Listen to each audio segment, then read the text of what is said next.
How are you doing? What's going on in your life right now? What are you doing? We are in the middle of a huge transition. I've lived in New York and Manhattan for almost the entire time I've been out, and we moved about a little over 3 weeks ago down to New Orleans. So we're still in the midst of unpacking and getting settled here and kind of settling into an entirely new way of life.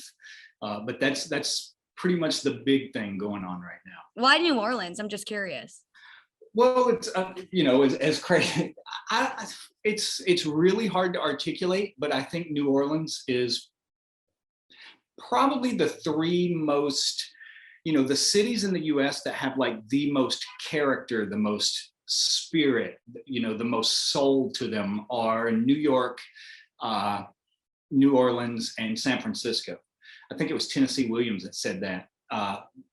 But it's like if as long as I'm in the US, I would like to be in one of those cities. Those are like just these hubs of culture and activity and music and food, interesting people. It's just like the best of everything seems to come together in those spots. And I spent a lot of time, I spent almost 20 years in prison. I missed a lot of stuff. So when it comes to really experiencing life, those are the kind of places that I want to be. Places where stuff is going on, energy is moving. There's a lot of things happening to kind of make up for lost time. Obviously, today is the 10-year anniversary of when you were released from prison off death row, off the Alford plea. I mean, 10 years, does it feel like it's been 10 years? Yes and no. When I think about it, sometimes I don't think about prison very much anymore, unless, it's like a day like today when something comes up to remind you. So in one aspect, it feels like it's been an eternity, almost like it was someone else that all of that happened to. But in other ways, whenever an occasion arises where I do think about then, it seems almost like it was yesterday. I can still close my eyes and I can still see every detail of the cell I was in, from the cracks in the concrete floor to the pattern of the concrete on the walls, the chipped paint. I can still see it like I'm still there, even after 10 years. So that's a difficult question to answer, because in some ways it feels like it was literally lifetimes ago, like trying to remember a past life. And in other ways, it feels like it was just yesterday. And I look around me sometimes and it's like, I'm actually out, I'm alive, I made it. So there's still that kind of shock that goes along with it too. And I don't know if that'll ever fade, to be honest. Well, and kind of jumping off that question, and you may have this similar answer, but I mean, what does today mean to you? What did today 10 years ago? What does it mean? It was really, it's kind, I always think of it as like my second birthday. It was a day of being reborn back into the world, a day that I did not know if it was ever going to come or not. But there was also, we had to take an Alford plea, and we had this constant kind of threat hanging over our head, where we had to agree to this 10-year suspended sentence type of thing, where if anything went wrong during that 10-year time period, technically I could have been sent back to death row, or at least prison. So there was always that, which makes today is the end of that. It's over. So it's like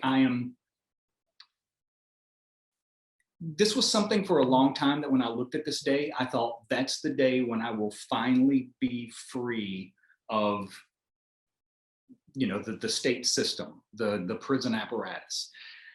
But now there's so much new stuff going on in the case that even though the 10 years is over, it's been a decade, I'm still not free, because we have this stuff going on right now where we are, we've been trying for probably the past 2 years to have new DNA testing done in the case. And we're still trying to do that. So in some ways, even though that 10-year period is over, we're still caught in this cycle, still trapped in the system. And talk to me about that, because that's why I interviewed your attorney. One of your attorneys originally was this evidence, the crucial evidence, what the little boys were tied with, shoelaces, all Yes, that stuff, that's just gone. West it's Memphis Police gone. Department is saying, oh, there was a fire. And I listened to Jillian's podcast that you were on, and I'm actually talking to her after you. So you said how a reporter had actually FOIA'd all the fires that happened in certain city buildings and found none. Yes, Um, yes, Ever since mid-July, when I started doing this story, I've called the police department. I got a call back from them yesterday, and they told me to call the city attorney, which is what Jillian said she's been in. It's just a circle of call this person, call this person. yes. So y'all Well, been, at least you're getting that though. We're not even getting that. Like in the beginning, like I said, we set this process in motion somewhere around 2 years ago. When I got out of prison, one of the reasons that I got out was because they were capable of doing DNA testing after 20 years that they weren't able to do back in 1993. Well, now that technology has advanced even more. So they could do things like they use a kind of technology where they could have taken the ligatures that the children were tied with and used this kind of DNA testing that actually vacuums skin cells out of the ligatures. So the only person's DNA who would be in those knots is the person who tied those knots. So we had a chance to conclusively show once and for all who committed these murders. And when we first set the process in motion, the prosecutor, the attorney general, everybody in the case was saying, yeah, absolutely. Let's test this. We'll help you out. We don't have any problem with this. And then we would wait for a couple of months and nothing would happen. They would never send the evidence to the lab. No testing would occur and it would just be radio silence. So then we would, start the process again, asking them, what's going on? Do you want to, are you still okay with this testing? And they would say, yeah, sure, absolutely. And then for the next few months, radio silence again. Finally, a short while ago, I'm not sure exactly how long ago it was at this point, but they admitted that they had destroyed the evidence. They don't even know exactly how it was destroyed. They're saying that maybe it was destroyed in a fire that happened in the evidence room. But Mara Leverett, a reporter in Arkansas, filed a FOI with the police, with the no, not the police department, but the fire department, asking for a list of all the fires that had taken place over the past decade. And they said only one fire had happened in a city-owned building, and it was in a building that housed chlorine tanks. So unless for some strange reason the police were housing, evidence in a murder case in a building where chlorine tanks were stored, it's a very improbable excuse. So who knows what they've done with it? Who knows if it was actually destroyed? Who knows if it was destroyed on purpose or by accident or what it was? Everything is just in limbo right now. So we filed a motion with the courts asking for a hearing to get to the bottom of this, that we all show up in court and they have to tell us or show us some chain of custody. Who was the last person to have this evidence? Where was it housed at? What happened to it? And they have still, to this day, maintained complete and absolute silence. They will not answer anything. The only way that we will get answers to this is if we go back to court. And that's what we're pushing for right now. how does that make you feel? You were in prison, solitary confinement, on death row for so long. These crucial pieces of evidence that could prove y'all's innocence, which is what you and Jesse and Jason have been fighting for all these years, and it's just poof, gone. I mean, I can't imagine what does that feel like? Well, it's incredibly frustrating for a bunch of different reasons. This could be over with. There's no reason for this. This is crazy, but it seems like this has been their MO from the very beginning. Basically stall for time. Every time anything happens to bring attention to this case, what they always do is lay low, stay silent, and hope that eventually something else will happen that will draw people's attention away from it, and they can kind of squirm out from under it. That is still the same thing they are doing to this day. But it's, for me, this is my life. So I'm not going to go away. I'm not going to stop pushing this. We'll take this. Our next step, if we don't get any help in the state level courts, is we will go to the Arkansas Supreme Court. So we're not just going to let go of it, no matter how long they just lie quietly and hope it'll blow over. How does So it that's incredibly frustrating. how does it make you feel that y'all aren't letting go of it, but so much of not just Arkansas, the world, the country has not let go of this case? What does that support, past, present, future, mean? Oh, I tell people all the time that I know to the core of my soul that the only reason the state did not murder me and sweep this case under the rug was because people all over the world were paying attention to it. People were watching what they were doing. Most people are not that fortunate. They're not that lucky. They estimate now that maybe as many as 1 out of 10 people who are executed are innocent. If 1 out of 10 planes crashed, people would demand that something be done about the airline system before they would feel safe flying again. But most people don't know anyone that is caught in this situation. So it kind of, just keeps flowing and going. But and another thing that I should probably tell you, this will be odd. I have a kind of brain trauma from being in solitary confinement for 10 years. I've actually been working with a neurologist in New York we were doing kind of a test to see, basically they think that long-term solitary confinement has a lot of the same effects on the human psyche that things like, you remember a few years ago, the football players, the concussions that had such long-term effects on their lives afterwards. They think that I have something very, very similar to that due to being in solitary confinement for so long. I lost things like facial recognition, voice recognition. The reason I'm bringing this up is because I will forget what I'm talking about right in the middle of a sentence sometime. And the reason I'm telling you this is because I just forgot what question you asked me. Oh my gosh. Well, no, I mean, definitely. And that's to me one of those things where in the podcast, when you were talking, you were like, you hadn't seen a computer. You didn't even know once you Right. got out, like what anything was. So my question was, how does it feel that support?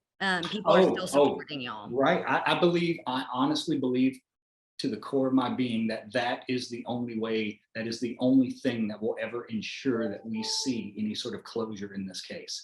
If not for people paying attention, if not for the rest of the world wanting to see some sort of closure here, I believe they would do the same thing they've always done, downplay it, don't even address it, just let it slip on by and hope they get out from under it. The only thing that will bring closure to this case, the only thing that saved my life when I was in prison, and the only thing that gave me any hope when I was in there was the fact of how many people cared about this, constantly watched it, were always paying attention to it, and offering love and support. I know from firsthand experience how invaluable that is. That is what saved my life. So it's something that to this day I am still incredibly appreciative for. And you said closure. And I personally, and correct me if I'm wrong, I don't really think justice will ever be served.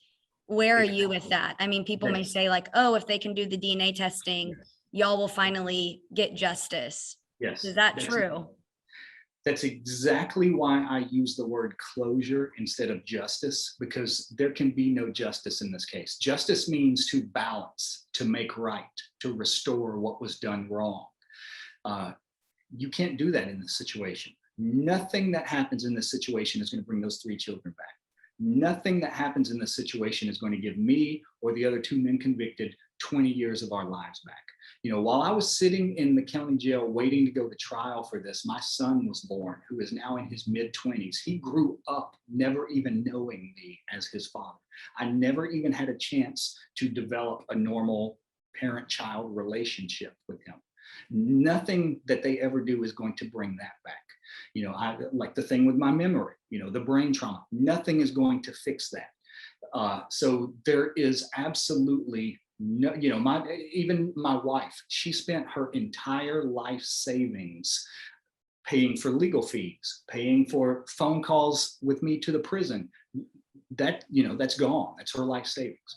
There are so many different aspects of this situation, and not just for me, not just for the other two guys convicted, not just for the children, but the families. You know, this situation, this case radiated out like ripples, affecting dozens, if not hundreds of lives in different ways. You know, our families, the victims' families, everybody suffered horrendously in this case. Nothing is ever going to fix that. So I don't use the word justice, but maybe somehow, some way, there can be at least a sense of closure that allows people to, you know, you're never going to completely let go of something like this. It leaves marks on you, it leaves scars, but at least maybe there can be some sense of closure for everybody involved. And last couple questions for you. Looking back 10 years ago, and the person you are now, how much have you changed just as a person from this day 10 years ago when you were released from prison to now you're sitting in New Orleans ready to take on a new life, new city? Oh, yeah, I've in the time that I've been out in that 10 years, I have probably been, this may sound odd, but I've probably been like 5 different people, just because I had to, you know, I got out when I was 37 years old. I had to learn things when I was approaching the age of 40 that most people in today's world spend their entire lives learning. You know, when I got out of prison, like you were saying a while ago, I had not seen a computer since 1986. I did not know how to use a cell phone. I had never owned a debit card or used an ATM. All of those things were stuff that I had to learn, you know, completely from scratch. And in a way, it's almost like, it really is, I think, comparable to being dropped off on an alien planet and expected to just automatically know what to do, how to operate, how to function, how to live your life. And that wasn't possible. Getting out of prison was almost as hard for me as going into prison. Coming out into the world was almost as hard for me to adapt and adjust to as being sent to death row was. You know, so much so that I had a nervous breakdown whenever I first got out of prison, just from the, you know, I not only had I been in prison for almost 20 years, but I'd been in solitary confinement for almost the last decade of that. So I go from solitary confinement for almost a decade to out here where you're bombarded with constant stimulus, you know, things you're having to learn all the time. And it was more than I could take in a lot of ways. So I had to spend a lot of time recuperating, adjusting, learning. And the learning process, you know, as long as we're learning new things, we are continually becoming different people.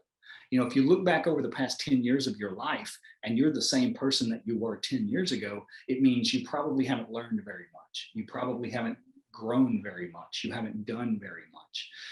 So that's why I say it's almost like being different people for me, is because during that 10-year time period, I have almost had to cram an entire lifetime of learning and experience into a decade. Wow. So tell me, y'all are moving forward with this. If they don't hear you, y'all are going to go to the Arkansas Supreme Court. I know Jillian has been posting stuff on Twitter. There's a lot of people doing stuff. People that have been supporters from the beginning, people that are becoming supporters now with all this new stuff. What are y'all asking them to do? What do people need to do? I mean, you said it before, these supporters saved your life. So Exactly. what can they do now? I guess one of the main things is just to let the people involved know that this isn't going to be forgotten. You know, that people are going to continue to pay attention to this, whether that means writing letters to elected officials like the prosecutor, the attorney general, or, you know, just like Jillian is doing, posting stuff on the internet, or, you know, like us talking about this right here. The most important thing is just to keep pressure on them so that they realize this is not going to relent. You know, if we end up having to go back in court, then I'm honestly, I'm just asking everyone, please show up at the courtroom, you know, pack the courtroom so that they see that the world cares about this, that it's not just going to fade away. So just so I understand, and I'm gonna talk to Patrick later today to understand the legal stuff, because I don't want to talk to you about that. But so they just haven't responded at all. At all. They are completely dead silent. And they're actually technically breaking laws. Like, it is illegal for them not to respond to an FOI. request, but they're acting like we're not even sending it, like we may as well just be throwing the paperwork off a cliff, which is blatantly, obviously illegal. It's like they don't even care about the fact that they are breaking the law. Yeah, that's insane. And are Jason and Jesse, are their attorneys on this too? Would all of y'all be together?